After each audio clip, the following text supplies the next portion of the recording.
आपकी अदालत मध्ये केरळचे गव्हर्नर आरिफ मोहम्मद खान यांच्यावर आरोप आहे की हे मुसलमानांची दिशाभूल करतात। हा आरोप केरळच्या मुख्यमंत्र्यांचा आहे। ते म्हणतात की गव्हर्नर साहेब RSSचे हत्यारासारखं काम करत आहेत, टूलसारखं काम करतायत आणि दर दिवशी मुसलमानांची दिशाभूल करतायत। काय बोलू शकतो मी मी मी धार्मिक ग्रंथांचा विद्यार्थी आहे, विद्वान नाही, विद्यार्थी आहे। मला जाणून घ्यायची इच्छा आहे। मी वेळ घालवतो, वाचतो आणि जे वाचतो ते प्रयत्न करतो की इतरांबरोबर शेअर करण्याचा। काही अडचण आली तर त्याच्या प्रकाशात मी काही सूचना देऊ शकतो। मला हे कोण सांगतंय जे धर्मशास्त्रावरच विश्वास नाही ठेवत? ते मला सांगतायत की मी दिशाभूल करतो। नाही नाही, त्यांची मजबुरी काय आहे? ते कम्युनिस्ट आहेत। त्यांची मजबुरी काय आहे? 1990 पर्यंत ते प्रत्येक निवडणुकीत त्यांच्या मॅनिफेस्टोमध्ये युनिफॉर्म सिव्हिल कोर्टाचे ते सपोर्टर होते। 1986 मध्ये जेव्हा मी राजीनामा दिला सरकारचा या विषयात, तेव्हा सर्वाधिक पाठिंबा दिला होता तेव्हा भाजपचे तर त्यावेळी तर 2 सदस्य होते सदनात।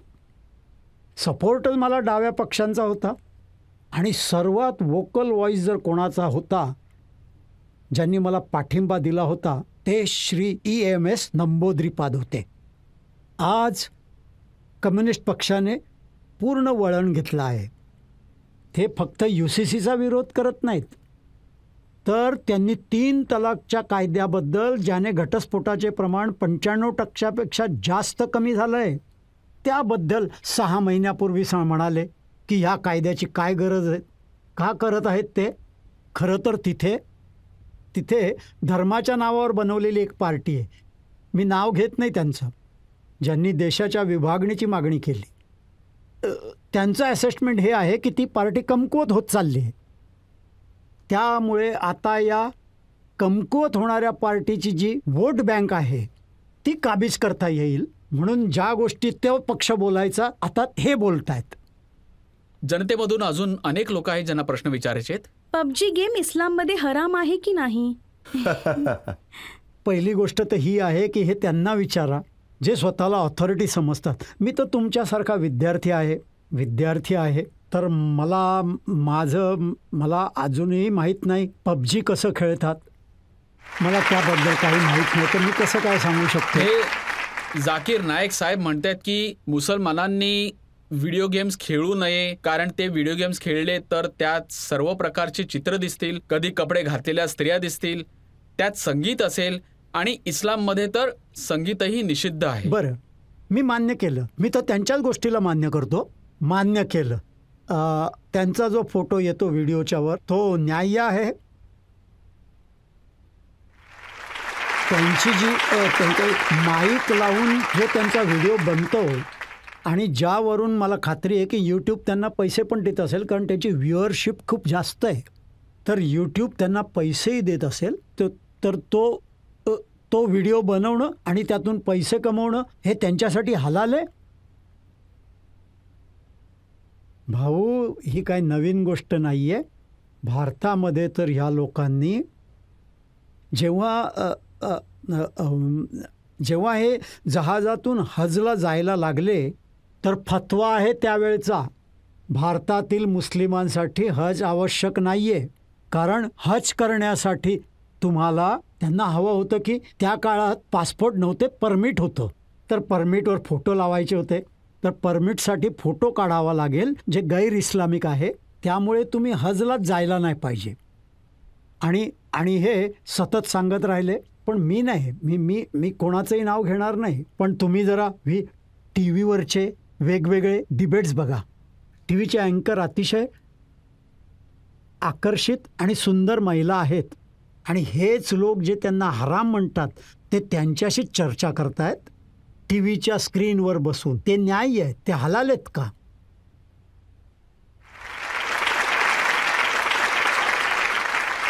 आता TV अँकर्स बद्दल बोलूया तर पाकिस्तानचे अँकर आहेत, त्यांनी मौलानांना विचारले की तुम्ही म्हणता की जेव्हा स्वर्गात गेल्यावर तर आम्हाला अप्सरा भेटतील? गोष्ट खरं तर अशी आहे, माहित नाही. ते एकदा स्वामी विवेकानंदांना प्रोफेसरांनी प्रश्न विचारला की तुम्ही रस्त्यावरून जात आहात आणि तिथे खूप प्रज्ञात विस्डम असा भरलेला काही ग्रंथ असेल आणि एक पैशांची पिशवी असेल, तर तुम्ही दोघांपैकी काय उचलाल? स्वामी विवेकानंदजी म्हणाले, मी तर पैशांच्या पिशवीला उचलेन. तर प्रोफेसर म्हणाले, प्रोफेसरांनी म्हटलं की काय विचित्र माणूस आहे, तुम्ही संन्यासी आहात आणि तुम्ही पैसे उचलाल? मी तर ज्या पुस्तकात विस्डम आहे, प्रज्ञा आहे, बुद्धिमत्ता आहे, मी ते उचलेन. म्हणाले, ज्यांच्याकडे जी गोष्ट नाहीये तो ती उचलेल. ज्याच्या जी गोष्ट नाहीये त्याच्या मनात त्या गोष्टीबद्दल आकर्षण असतं. मी इतकीच कमेंट करू शकतो, यापेक्षा मी जास्त नाही. लिहिलेलं आहे की स्वर्गात अप्सरा असतील, प्रत्येक पुरुषामध्ये 10 पुरुषांची ताकद येईल, तुम्हाला खूप 72 अप्सरा मिळतील. असंच मी हे तर म्हणू शकतो की माझ्या अभ्यासानुसार अप्सरेचा संदर्भ तर आहे, पण त्याचा अर्थ काय मला माहीत नाही. त्याच्यात ती मोठी चर्चा होईल. पण सगळं आहे, नद्या वाहत असतील, फळं असतील, हे असेल ते, पण अप्सरेवर इतका जास्त जोर का आहे? पुष्कळ गोष्टी आहेत.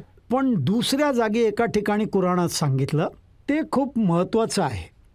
त्यात म्हटलंय, आणि माणसाचं डोकं, माणसाची बुद्धी याची कल्पनाही करू शकत नाही की स्वर्ग काय चीज आहे. तर याचा अर्थ काय झाला? याचा अर्थ झाला की स्क्रिप्चर जे आहे, धर्मशास्त्र जे आहे, ते तर प्रत्येक तऱ्हेच्या लोकांना, ज्यांची बुद्धी कमी विकसित आहे त्यांच्यासाठी सुद्धा आहे, ज्यांची बुद्धी जास्त विकसित आहे त्यांच्यासाठी पण आहे. तर त्यांना सगळ्यांनाच ॲड्रेस करायचं असतं. त्यामुळे हे आकर्षण. आणि हे लोक तर स्वर्गाबद्दल असं बोलतात जसं की रोज हे ट्रेनने तिथपर्यंत जाऊन येतात. तेच मी निवेदन करत होतो. खरं तर रहस्य तेच आहे की जे स्वामी विवेकानंदांनी सांगितलंय की आकर्षण त्या गोष्टीत असतं ज्याच्याकडे ती गोष्ट नसते, तर त्यांच्याकडे ते आकर्षण असतं. आता विषय निघालाच आहे, तर मी तुम्हाला सांगतो की पाकिस्तानची एक महिला अँकर होती. त्यांनी मौलाना यांना विचारलं की चला, तुम्हाला तर अप्सरा मिळतील, स्त्रियांना काय मिळेल, मला काय मिळेल? ते म्हणाले की तुम्हाला तोच हसबंड मिळेल जो तुमच्या सोबत या जन्मी आहे. मग त्याने सांगितलं तर पुढचं पण सांगा. त्या म्हणाल्या की मला नको आहे. नाही, ती म्हणाली की जर तोच मिळणार आहे जर मला स्वर्गात, तर तो, तिने सांगितलं, मी बघितली ही क्लिप. ती म्हणाली मग तिकडे जाण्याचा फायदा काय? तिने सांगितलं होतं. का इस्लाममध्ये व्याज निश्चित आहे? कुराण ह्याची परवानगी देत नाही का? इंटरेस्ट घेणं, खूप सारे लोक म्हणतात व्याज. अगदीच. मी सुद्धा इंटरेस्टच्या विरुद्ध खूप कठोर शब्दप्रयोग केले आहेत.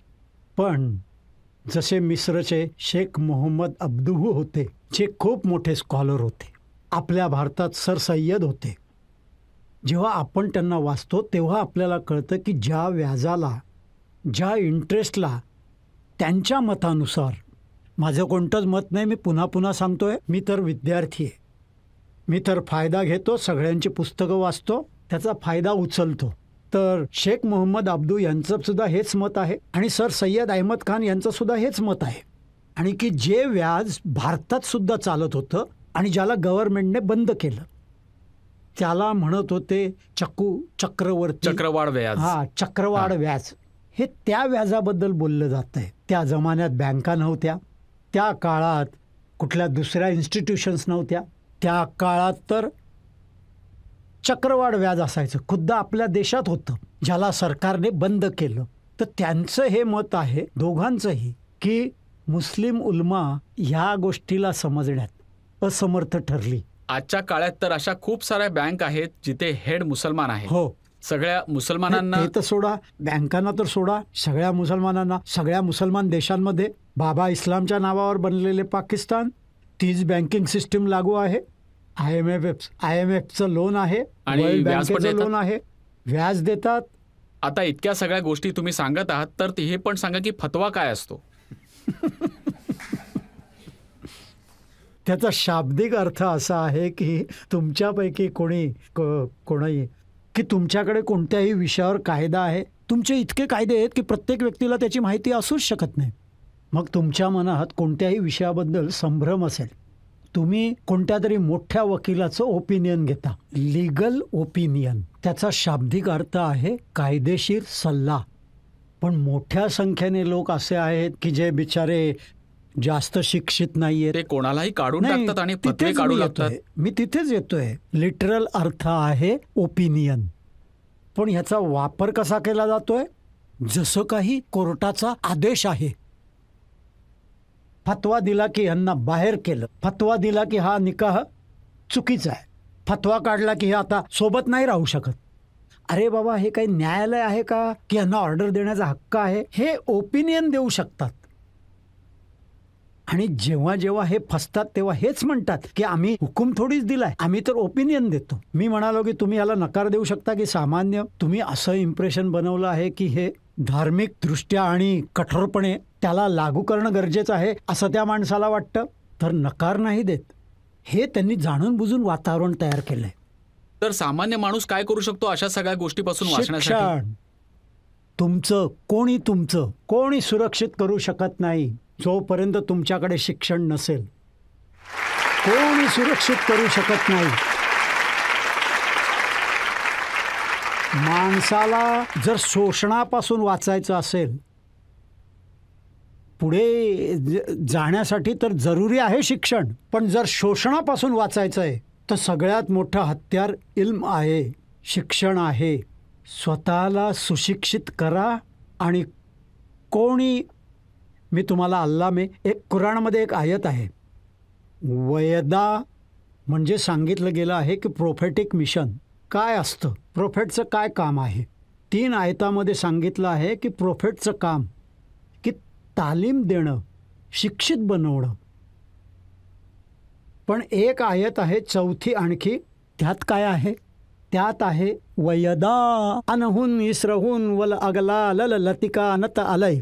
आणि प्रॉफिटचं काम एक प्रॉफिट नाही आहे. कुराणच्या अनुसार प्रत्येक देशात आणि प्रत्येक लोकात प्रॉफिट आहे.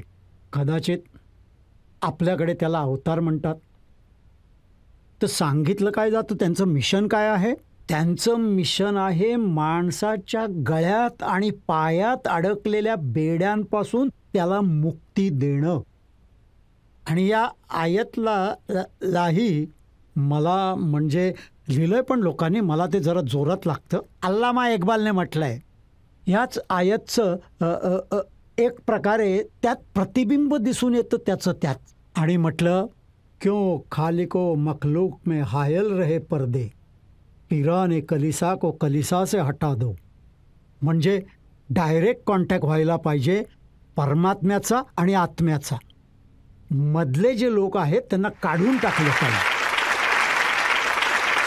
मी नाही म्हणत, अल्लामा इक्बाल म्हणतायत, नाहीतर माझ्यावर पुन्हा आरोप करतील. अल्लामा इक्बाल म्हणतायत की ह्या सगळ्या मधल्यांना बाजूला काढा, लाथ मारा यांना.